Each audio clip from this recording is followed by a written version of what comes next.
National BEd college और इनके तमाम मैनेजमेंट के लोगों का धन्यवाद करता हूं और विशेष तौर पर नेशनल बीएड कॉलेज की एमडी डॉक्टर माधुरी कुमारी जी का विशेष तौर पर धन्यवाद करता हूं कि उन्होंने मुझे आज ये अवसर दिया, ये मौका दिया आप लोगों के बीच आने का, आप लोगों से मुलाकात करने का, आप लोगों के बीच अपनी बातों को रखने का और संभवतः जाने से पहले आप लोगों की भी कुछ बातें सुनने का। तो माधुरी जी का विशेष धन्यवाद मुझे इस कार्यक्रम में बुलाने के लिए।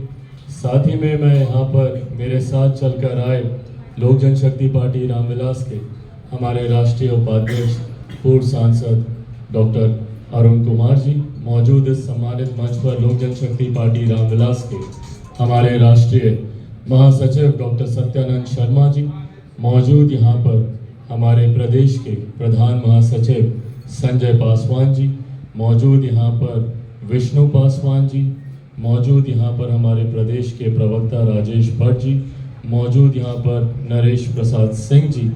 मैं विशेष तौर पर यहाँ पर आमंत्रित और मेरे लिए भी सौभाग्य की बात है कि मेरा परिचय हुआ। मैं यहाँ पर मौजूद रजिस्ट्रार डॉक्टर रविंद्र ओझा जी, उनका मैं स्वागत करता हूँ। यहाँ पर मौजूद रजिस्ट्रार पटना यूनिवर्सिटी कर्नल साहब का मैं यहाँ पर धन्यवाद करता हूँ। मेरा खूबसूरत परिचय आज इन लोगों से यहाँ पर हुआ और विशेष तौर जिसकी वजह से हम सबको गर्व है, जिन्होंने पूरे बिहार प्रदेश का है। और जहाँ पर अगर आप बात करें ज्ञान की, भाई ज्ञान की धरती रहा है, गौतम बुद्ध की धरती रहा है हमारा बिहार प्रदेश। हम लोगों ने नालंदा यूनिवर्सिटी पर तब हम लोग फक्र करते थे जब देश दुनिया शिक्षा के महत्व को जानती तक नहीं थी। सबसे ज्यादा आईएएस आईपीएस ऑफिसर्स हमारा प्रदेश देता है। तो क्यों हमारे प्रदेश की ये बदहाल परिस्थिति है? कारण सिर्फ और सिर्फ शिक्षा का अभाव। लोग शिक्षित नहीं हैं, इसीलिए कुछ राजनीतिक दल उन्हें अपने जातिगत धार्मिक मुद्दों में उलझा के फंसा के अपनी राजनीतिक रोटियां सेकते रहते हैं। मैं खुद एक राजनीतिक दल से आता हूं, बट मुझे कहने में कोई गुरेज नहीं है। You need to acknowledge the problem. जब तक आप उसको एक्नॉलेज ही नहीं करेंगे तब तक आप उसको रिजॉल्व कैसे करेंगे?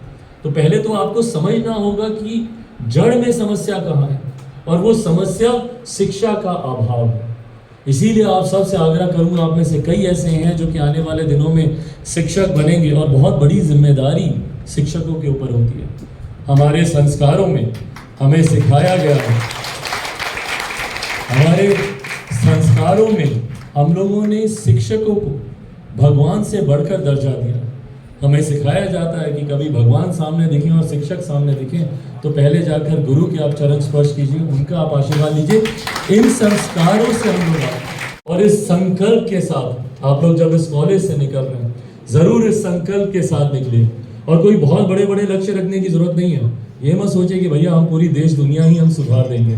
बस अपने अगल बगल वालों को भी अगर हम शिक्षित कर पाए, उनको भी अगर हम सुधार पाए, बहुत ज़्यादा जिम्मेदारियां नहीं भी हम लें, पर जिस गांव से हम आते हैं अगर उस गांव को ही हम शिक्षित कर पाए, उस गांव में ही हम शिक्षा के महत्व को समझा पाए, तो ये भी एक बहुत बड़ी उपलब्धि होगी। और बूंद बूंद से ही सागर बनता है। ऐसे एक करके दिए गए योगदान से यकीनन आने वाले दिन में हमारा प्रदेश एक शिक्षित राज्य कहलाएगा। और शिक्षा आने के बाद यकीनन जितनी जंजीरों में हम लोग जकड़े हुए हैं, जातीयता की हो, धर्म की हो, अलग अलग तरीके के भेदभाव हो, कुरीतियाँ हो, उन सब से हम लोग छुटकारा पा पाएंगे। मैं उम्मीद करता हूँ भविष्य में यकीनन कहीं ना कहीं पुनः आप सब से कहीं ना कहीं मुलाकात होगी। अगली बार जब आपसे मुलाकात करूँ, आप सब अपने अपने क्षेत्र में स्थापित लोग हों, आप लोग के सपने पूरे हों, ये कामना करता हूँ। अभिभावकों को ढेर सारी शुभकामनाएं देता हूँ और पुनः मुझे यहाँ बुलाने के लिए आप सबका बहुत बहुत धन्यवाद। जय हिंद, जय बिहार।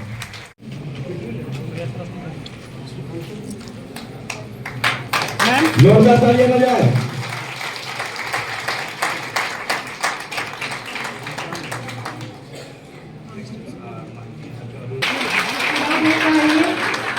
कुमारी को मेरे साथ सम्मानित कीजिए। भाई थोड़ा पीछे रहा करो ना, आगे चले जाते हैं।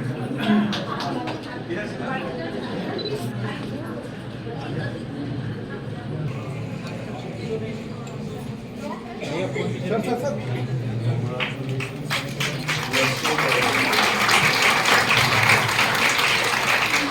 देखिएगा मैम कैमरे पे।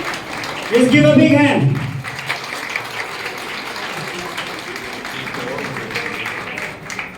Second topper, Abhishek. Please give a big hand. सामने देखिएगा कैमरे पे। Please give a big hand.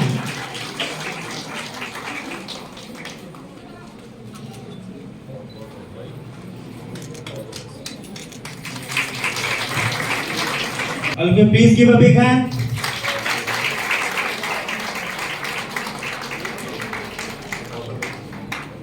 Thank you.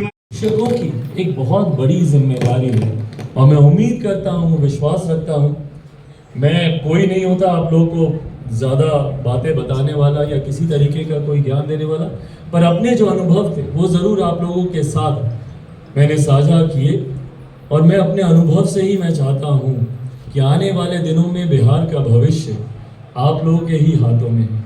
Bihar के युवा ही बिहार का भविष्य हैं, बिहार के शिक्षक ही बिहार के भविष्य को संवारेंगे। तो एक बहुत बड़ी जिम्मेदारी के साथ आप लोग यहाँ से निकल रहे हैं। उम्मीद करता हूँ कि इस जिम्मेदारी का एहसास हमेशा आप लोग अपने कंधों पर रखेंगे, अपने प्रति ईमानदार रहेंगे, अपने प्रदेश वासियों के प्रति ईमानदार रहेंगे और आने वाले दिनों में जिस विकसित बिहार की कल्पना संभवतः हमारे बुजुर्गों ने, मेरे पिता ने तो यकीनन की ही की, मेरे दादा ने भी की थी, उनके पिताजी ने भी की होगी, पीढ़ी दर पीढ़ी हम लोगों ने बिता दी इस कल्पना में कि भैया आज नहीं तो कल बिहार विकसित होगा, आज नहीं तो कल बिहार विकसित होगा। संघर्ष करें, परिश्रम करें, परिश्रम का कोई पर्याय नहीं हो सकता, पर संघर्ष को भी पूर्ण विराम मिलना चाहिए। उम्र भर अगर आप सिर्फ संघर्ष ही करते रहेंगे तो इसका मतलब कहीं ना कहीं आपके संघर्षों में कोई कमी है कि आपके संघर्ष आपको अपने अंजाम तक नहीं लेकर जा पा रहे। संघर्ष से डरे नहीं, पर इतना भी सुनिश्चित करें कि ये संघर्ष आपको एक सुखद परिणाम तक लेकर जाए। मैं चाहता हूं भैया कि मेरी इसी पीढ़ी में बिहार एक विकसित राज्य बने, क्योंकि ये सपना मेरी पिछली पीढ़ियों ने भी देखा है। मैं नहीं चाहता कि मेरी आने वाली पीढ़ी, आने वाले समय में हमारे बच्चे भी सिर्फ इसी संघर्ष में अपना पूरा जीवन बिता दें कि भैया हम लोग कब बिहार को विकसित करेंगे, बिहार कैसे आगे बढ़ेगा, बिहार में कैसे मूलभूत जरूरतों का अभाव समाप्त होगा, दूसरे राज्यों में हमारा पलायन रुकेगा। हम लोग को डेवलप करने की जरूरत होगी। इन तमाम बिंदु पे मल्टी डायरेक्शनल अप्रोच जब तक हम लोग नहीं रखेंगे तब तक हम लोग अपने बिहार को विकसित नहीं सोच सकते और नहीं होगा बिहार। पर समस्या इस बात की है, दुख इस बात का होता है कि आज भी आज़ादी के 75 साल के बाद भी, और ये बातें मैं आप लोगों से इसलिए कर रहा हूँ क्योंकि आप ही लोग इसको अगली पीढ़ी तक लेकर जाएंगे। आज भी हम लोग जब चुनाव आते हैं या जब अपने जनप्रतिनिधियों को चुनने का मौका आता है तो बनिस्बत कि हम उनकी कार्यशैली पर उनका मूल्यांकन करें, हम लोग जाति पे चले जाते हैं। कितने राजनीतिक दल तो कागज पे ही अपना चुनाव लड़ लेते हैं और जीत भी लेते हैं कि भाई ये समीकरण बन गया हमारा, हम चुनाव जीत गए। कब तक जाति के आधार पर हम लोग चलते रहेंगे? और जाति व्यवस्था हमारे प्रदेश में गहराती तब है जब शिक्षा का अभाव होता है। जितने पढ़े लिखे लोग हैं, मैं दावे के साथ कह सकता हूँ, मैं खुद एक पढ़ा लिखा 21वीं सदी का युवा हूँ, मैं नहीं मानता भैया जाति व्यवस्था में, और नहीं मानना चाहिए किसी को जाति व्यवस्था में। क्या मिला हम लोग को आज़ादी के इन 75 सालों में, जहाँ देश में अमृत महोत्सव मनाया जा रहा है? भैया क्या है हमारे पास महोत्सव बनाने के लिए?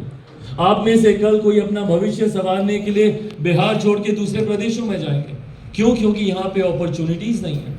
आज भी कितने बच्चे ऐसे हैं, वो तो thanks to institutions like this, जहाँ पे कम से कम थोड़ी बहुत अपॉर्चुनिटीज मिलती हैं बच्चों को अपने ही प्रदेश में रहकर पढ़ाई करने की।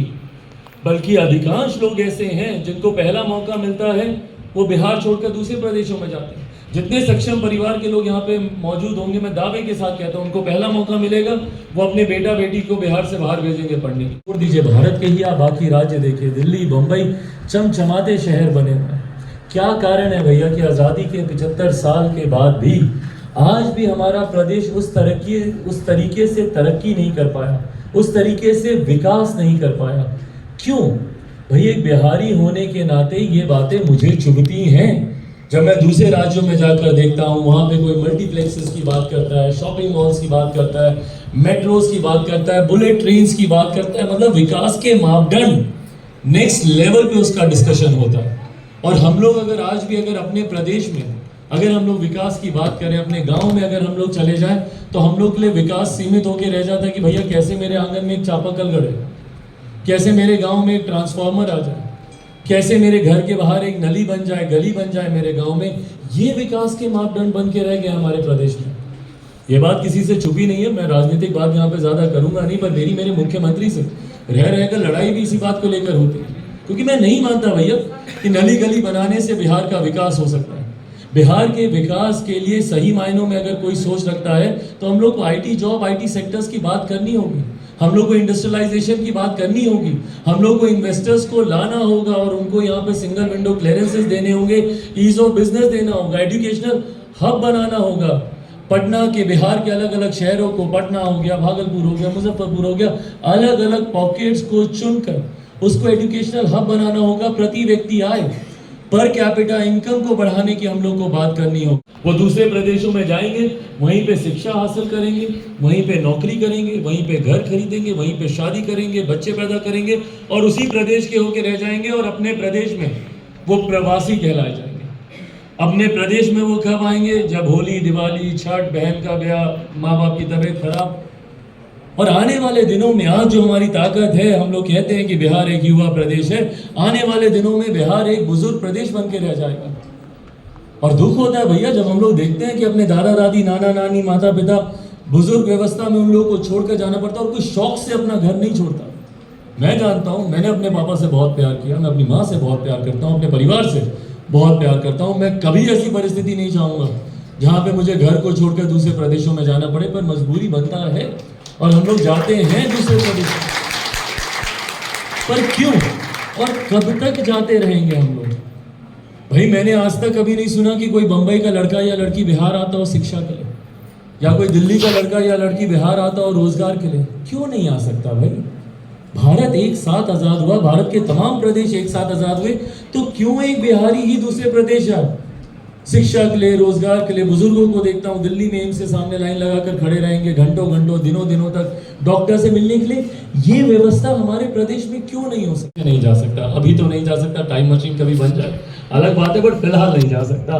तो ये दिन लौट कर नहीं आते। यकीनन इन दिनों की गंभीरता को भी हमेशा ध्यान में रखना है। पढ़ाई से ज्यादा महत्वपूर्ण जीवन में मेरे हिसाब से और कुछ नहीं है। पढ़ाई, एक अच्छी तालीम, एक अच्छी शिक्षा आपके जीवन की, आने वाले भविष्य की बुनियाद को गढ़ते हैं। और मैं खुद एक पढ़ा लिखा हूँ, पढ़े लिखे परिवार से आता हूँ और शिक्षा के महत्व को मैं समझता हूँ और मैं चाहता हूँ कि इसके महत्व को हम सब समझें। और इसीलिए मुझे ज़्यादा खुशी होती है और मैं प्रोत्साहित करना चाहता हूँ ऐसी संस्थाओं को, ऐसे लोगों को जो शिक्षा को बढ़ावा देते हैं। कल माधुरी जी से मेरी मुलाकात हुई, परसों मैं मधेपुरा में था, लेट नाइट आया, परसों संभवतः मिलना था, नहीं मिल पाया, पर कल मेरी इनसे मुलाकात हुई। और आज पहले से ही मेरे कुछ प्रायर कमिटमेंट्स थे, पर उसके बावजूद मैं जानता हूँ, मैं माफ़ी भी चाहूँगा आप लोगों से कि आने में भी मुझे विलम्ब हुआ, बट कारण यही था कि प्रायर कमिटमेंट्स थे and I didn't even want to get go of this opportunity also. मैं चाहता था कि मैं आप लोगों के बीच आऊँ, आप लोगों के बीच अपनी बातों को रखूँ, क्योंकि इम्पोर्टेंस ऑफ एजुकेशन, इस बात को घर घर तक पहुंचाना जरूरी है। और आप बच्चों से बेहतर और कोई माध्यम नहीं हो सकता इसके महत्व को जनता तक लेकर जाने के लिए।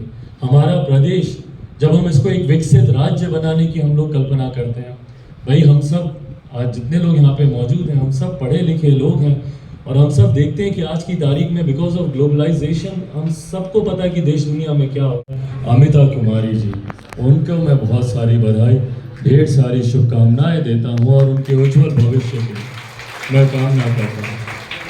साथियों, आज जब यहाँ आप लोगों के बीच मौजूद हूँ, ज़्यादा ज्ञानबाजी नहीं करूँगा। नेताओं की आदत होती है, मंच मिलता है, माइक मिलता है, बोलने लगते हैं, पर मैं आप ही में से एक हूँ।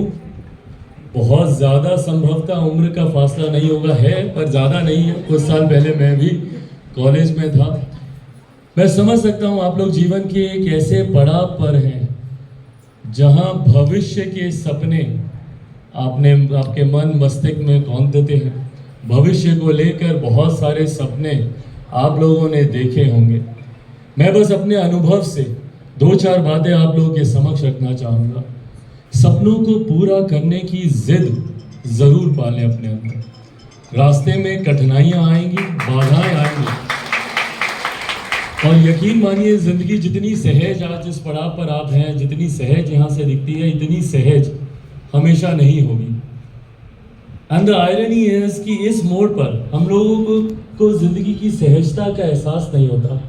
हम लोग को आज ही ज़िंदगी इतनी टफ लगती है, भैया इस टर्म में मार्क्स कम आए, उस टर्म में मार्क्स कम आए, आज ये एग्ज़ाम है, कल उस टीचर ने ये बोल दिया। यही हम लोग को जीवन की सबसे बड़ी कठिनाइयाँ, परेशानियाँ लगने लगती हैं। मम्मी को कैसे बताएंगे, पापा को कैसे बताएंगे, मार्क्स कम आ गए, आज अटेंडेंस कंप्लीट नहीं हुई। ये सब चीज़ें हम लोग को इतनी बड़ी परेशानियाँ, इतनी बड़ी कठिनाइयाँ आज की तारीख में लगने लगती हैं। पर यकीन मानिए आज से 5 साल 10 साल के बाद जिंदगी आपको जिस राह पर लेकर जाएगी उसके बनस्पत रिलेटिवली अगर आप देखें इससे खूबसूरत सा और कोई नहीं हो सकते। And make the best of it, enjoy this particular moment जहाँ पे आप हैं। इसका जितना मजा हो सकता है, इसका जितना लाभ हो सकता है, क्योंकि ये दिन वापस लौट कर नहीं